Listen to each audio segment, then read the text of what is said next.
and welcome back to the DNX podcast. I am here today with my friend Dina Giordano. We met in, where did we meet? We met in Spain last year at a digital detox retreat, which was wonderful in the mountains of Spain, close to Barcelona. And I'm so glad that you made the time today to join me here today. And so welcome, Dina. Thank you so much. Thank you, Sylvia. I'm happy to be here. Excited. Yeah, I'm so glad. Yeah, I'm so glad that you could make the time. So listen, I think that I am always so curious. When I first met you, you were talking to me about the idea of architectural thinking. And so I'm so glad you're here on the podcast today because I wanted to share that idea with our audience and the people listening because I think it's so fascinating. And so why don't you start by telling us a little bit about sort of your journey and how you ended up being where you are today and how you structured your own business with the idea around architectural thinking. Yeah. So I started my journey within the creative industries, searching for my place. And with a short stint in the fashion world, I moved on to architecture. I learned about architecture and I started taking classes within the architectural education system, and I wound up loving it and actually really succeeding. It was one of the first times I excelled in education and in school, and it felt like home. It felt like where I belonged. It was the right place. And where did you go to school? I went to school at SCI-Arc, Southern California Institute of Architecture. I was lucky enough to get into one of the top 10 schools in the world. And SCI-Arc is one of them. And it is a very alternative thinking school. This is why I picked it. It was based really on theory and alternative ways of approaching architecture. So I knew that even though I loved architecture, I was really in an investigation of what it meant to me, what it meant to the world, how I could use architecture to create an impact the same way that I felt architecture in the creative world had made an impact on me growing up and on my idea of travel, of cities, of locations. I really loved the story behind architecture and the method of thinking. So picking SCI-Arc was definitely my top choice, and I was excited to get in there. And it proved to be a challenging journey because architecture education is. And going to one of the top schools doesn't mean that it's going to be easy. It's going to be more of a daunting experience of doing presentations at Columbia University and working with MIT professors and holding conferences with Stanford design labs. And, it was big, but it gave me opportunity to start rubbing up against the world of questioning and as you always say, like this non-conforming way of looking at things. So and looking at architecture and the architecture's mind. So as I was in school there, I really started to explore non-traditionally approaching architecture. I was really pushing the idea of art and installation work. I was also pushing the idea of exhibiting culture, facts, ideas, non-traditionally, non-linearly. So I worked with, I worked on some large-scale public art installations in my time there with PS1 MoMA, with Coachella Music Festival. Oh, wow, that's incredible. Yeah, it was really an amazing thing to do during that time, as well as commuting back to Manhattan, going back to the East Coast where I was from and working in art galleries. And I worked with Frieze Art Fair, things like that. Really fascinating, really great because I was able to take so much from that education and that experience and apply it to the work that I did. I was lucky enough to be in leadership roles, junior project managing roles. So always managing and leading groups of people, collaborating, people with different core competences. And it really, the part of the education of that, along with the theoretical education and examining the architectural industry and the profession itself was just, I think it left me afterwards a little bit wondering where do I survive? Where do I go and get a job? Yeah. which was kind of this thing that I think everybody in my family and close to me was always asking, like, what are you doing? And why aren't you just, working in an office, sitting behind a computer, creating CAD drawings for some developer? And I was like, because that's nowhere near what I think that my education was about. That's not what I just spent $100,000 of student loans to do. Like, right. I was like, Absolutely. I'm looking for something different. Mm-hmm. So, I mean, I was lucky enough, like I said, to manage a lot of projects. I also wind up working directly with founders of companies. So I was also, whenever I was, picking up jobs and contract positions, I was working one-on-one with owners. I do come from two parents that have their own companies. They are landscape designers. I grew up on job sites, working with them personally. I grew up seeing how business functions, how it dysfunctions as well. And there was sort of no getting away from that. And so when the economy crashed, and I was so lucky to graduate at that time with a architecture degree without a design job in sight, I started a couple of my own companies. And so I looked at how I could explore my interests and where I was going with these companies, and creating an experiential marketing company in Aspen, Colorado. I was able to do that, taking over multi-million-dollar mansions and making it into a multi-level experience for guests, and then turned into opening up PopUp Art Galleries, Mm-hmm. and hosting really a community and an exchange between the emerging and the contemporary art world, and also the community that the art was in. And having this dialogue was really important to me. Yeah, of course. Yeah, and it was great. It turned into a catalyst also of consulting with art collectors, consulting and advising with artists. And then other businesses asked me to start coming in.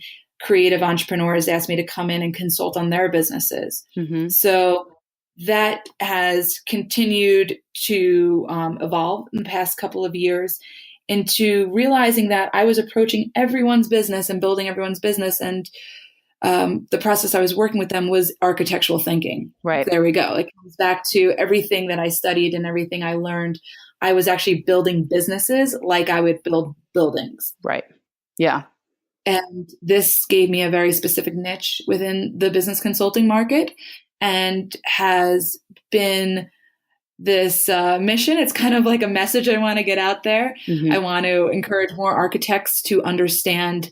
I've actually developed coursework for architects to understand this innate ability that we have in our education, but we're not taught the business side of it, and how valuable that architects are to other industries of giving insight into improving and innovation and progress. So this is really, really a mission for me, is to help impact creative entrepreneurs, businesses, and create the world that I see and that I want to live in. Yeah. And I feel like I can do that more with business consulting than I can as just an architect, because I think I could have a larger impact, and that these principles of thinking will be able to continue, and to go from the companies I work with to their clients, to then their friends. And then it's a bigger ripple effect than just one building. Yeah. Yeah. Yeah. Where I come from. Yeah. I'm curious, where do you live now, and where are the clients that you're working with located mostly? Yeah, so I'm lucky enough to still be based in Colorado, in Aspen, and I travel at least 2 to 3 times a month. Mm-hmm. I travel a lot to Los Angeles, San Francisco, New York, and also to Europe for clients. I really think it's important to have the idea that this is a global economy and a global perspective. So having a diverse group of clients in diverse locations is really important to me. It's really important to me to observe what's happening at these different places in the marketplace, and how can I then bring that information back to my clients. Yeah. Absolutely. So, yeah. I mean, this is how we keep crossing paths anyway. Yeah. Let's say this past year, what were sort of the main businesses that you worked with, and what were the biggest obstacles you saw companies were facing where architectural thinking really came in as an advantage for them by implementing it for their business? I think a lot of the times the companies, one of the biggest problems that I see when they come to me, it's either they are focused on the minutia or they're so much focused on the big picture. Mm-hmm. That is one of the biggest things. And then also CEOs, managing partners, or founders tend to really not understand how to delegate. So I think there's a lot of that. So within the idea of zooming in and out, this is one of the biggest lessons and practices that I bring into working with companies, is to say, if we create a new product or service, we need to zoom back out and say, what is our position within the marketplace? What is our position within the industry? Then we come in, what is our vision statement? What is our mission of the company? What are we trying to do here differently? Does this product or service emphasize that? Does it highlight it? If it doesn't, then we say no and we move on, or we refine it.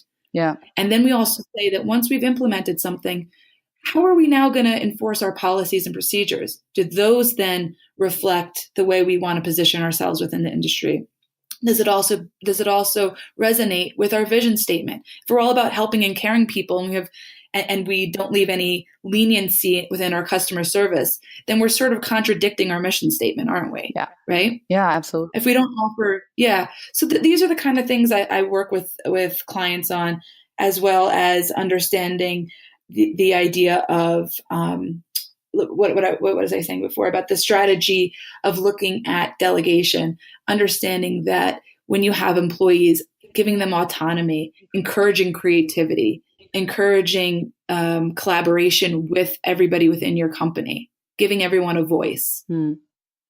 This is really, within architecture, there really isn't a hierarchy. Everybody is equally important. The engineer is as important as the architect, is as important as the plumbing and the HVAC systems, and the landscape that diverts water away from the building so that it doesn't flood. These are all important things that add to the whole of the building. Right. Everything adds to the whole of the business. Each part, it's a single body, and each part of it keeps it living, keeps it thriving. When you talk to clients, what do you think are the biggest obstacles you run into for people to really understand and conceptualize what you're talking about and how you're applying this architectural thinking to their business? I think, Sylvia, I think the idea is that they just have architecture itself is sort of this elusive idea that people have a notion in their head about. Like they hear that word and they have all that already conjures up a lot of imagery and impressions and opinions. So for me, it's really breaking it down to the practices of architecture, the principles, the habits, the qualities, and the characteristics. And all of those, and once I explain those, it really is digestible. It really is understandable. It's a lot of those aha moments from clients when you start talking to them that, architects are good delegators, that they're risk takers, that they look at things in a new way, that they really are collaborators. These kind of ideas are fluid within our society now. It's the implementation of them. It's the systematic implementation of them that is different within the architectural thinking than just, oh, that's novel. I think I'll try that for a month. Oh, that's interesting. I think I'll apply that way of doing things or this habit, for a week. Yeah. It's an overall strategy that creates a sustainable business. Yeah. When you and I met, we connected about the idea that, you like building structures around a business, and I like building frameworks around a business, in which, you can then, really move a business forward. And I thought that was so interesting because in my opinion, there were not that many people out there that looked at a business from that perspective. And so that's why I thought speaking to you was always so fascinating to me, and why I think that sort of the synergy between us and our work approach and the way that we view businesses and the world itself has been so productive, because the collaboration in between those two is so beneficial for anybody that we come in contact with, because they're, the perspective of using a framework in order to create clarity and build a structure from within, and making sure that Yeah. all components are considered as sort of a, from a holistic perspective. They're all equally important. I don't just focus on one side of the business. I don't just focus on one part, a component of the person. To me, that all goes together. I look at a person that runs and builds a business from a perspective of where's your value, where your value sets, how does that apply to, the way you view the world, the way that you have, implement your daily habits, the way you treat your team, the way you treat yourself, the way you prioritize your daily structure. And of course, the business that you build in every infrastructure, every bit of the infrastructure of the business, how it holistically translates into that, where, once I leave off there, you come in and take a very structured approach into building the business from that perspective. Yeah. It makes me happy that someone like you is out there, because sometimes I feel like, and you must have felt like this before, that we are going against the grain or going against the values that have been put forth before. And it was very hierarchical, and it was very unilinear. And I feel like, we are now implementing the value shift, and we are bringing logic to it and a rational decision making that I think is really important within the business world. I think there is also, with what is happening now, of a lot of people wanting to be entrepreneurs, breaking out of the corporate world and starting their own companies, and even corporations. I think they're getting a little confused with the emotional side of business and clients and customers, and are kind of doing a full switch where it's like, no, the value shift is not dropping one for the other. It's building it together. It's in lockstep, Yeah. Oh, absolutely.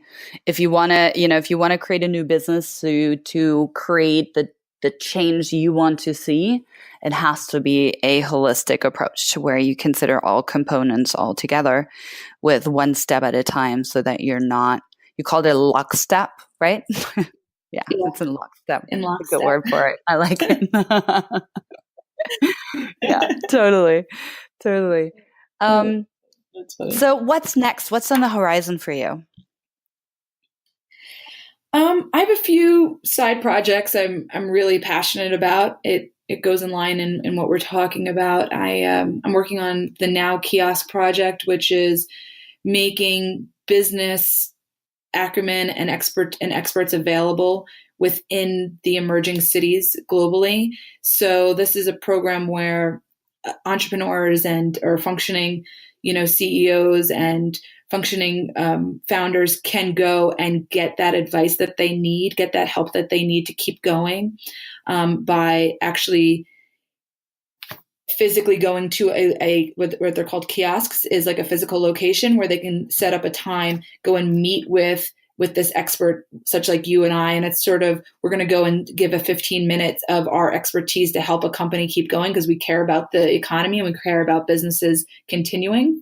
And this is a project that eventually is going to give feedback and work with institutions and organizations to understand how their local economy is working, what the entrepreneurship rate is, what are the resources that are lacking within those cities and urban environments. So that's a current project that I am working on, and I have proposals with larger companies and corporations as sponsors, and as well as institutions to work along with to create some more of a public dialogue. So that's one exciting project that I've been working on for about the past year. And another one is a multidisciplinary residency that actually creates an output. Okay. So a residency that isn't just for artists, but it is for professionals and artists and people, and artists working with technical, with people within technology, within engineering, to create a new output and an advancement within their industry. And where will this be located? Just location-wise, so people have an idea of where they would be able to find. I've been speaking with with organizations and people in Los Angeles to get it going there. But I think it really needs to be in an emerging city, in a city that is host to many entrepreneurs, that is an incubator for success, and has resources. So I'm open to European ones, but right now Los Angeles is one of the fastest growing cities in the US, and it has a large contingency of people within the technical field, within the creative entrepreneurial field, and as well as with manufacturing. So I think this is a really fascinating city and a hub for progress and for actually creating an impact and coming out with something that will help, that will make advancements, Absolutely. So those are exciting. And then I'm just looking forward to doing more speaking engagements and working with clients. It's all about helping people and making their businesses work. In the next coming months, where are people going to be able to find you, location-wise? That's always hard to tell. I know. We have our eyes set on as other locations. I'm really going to be in California and Colorado. I'm looking at some trips in London and Dublin. We're talking about creating a workshop in Dublin. There is a really strong, this is a growing city. There's a lot of technology. There's also creative entrepreneurs there. So looking at helping and being a part of the culture there of innovation. Also looking at doing some speaking engagements in London as well. That will be in May is when that'll be. And perfect. Well, we'll make sure that we're put some stuff out there for you. If people want to find you, because honestly, your unique approach is so different. How are people going to be able to stay in touch with you and also learn about new projects that you're rolling out and learn about architectural thinking for themselves? Yeah, they can reach out to me through my website, which is dinagiordano.com. I also put out a weekly 1-minute read called Well-Rounded, and it's serving entrepreneurs, first-time founders, or serial entrepreneurs. And it's really about tips and tools on how to approach business, ways of thinking about approaching business. So it's called Well-Rounded, and you can subscribe for that on my website. And I'm available through LinkedIn, Instagram. Perfect. We'll also make sure we put all the links below the podcast so that you're going to be able to find Dina. Personally, maybe I'm biased. I'm really excited by the things that you do and your perspective on life and building structures around businesses with architectural thinking. So I can't wait for you to roll out more of these projects. And I'm sure that people listening right now are also very, very curious. So we're at the end of our time. So thank you so much for making the time. And thank you for being here and sharing your wisdom and insights. Thank you, Sylvia. This has been great.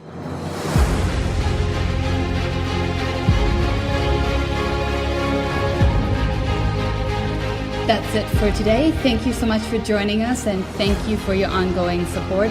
Before I leave you, I want to invite you into my world. Please go check out dnxcommunity.com. This is where you'll find the other nomads and evaders of convention. We'll see you there. And if you're interested in our English-speaking events, go and check out dnxglobal.com. You'll find the link below this podcast as well. And if you have time, one last favor, please go to iTunes, look for Sylvia Chrisman or look for the DNX podcast and leave a review. Thank you so much, lovely people, and I'll talk to you next time.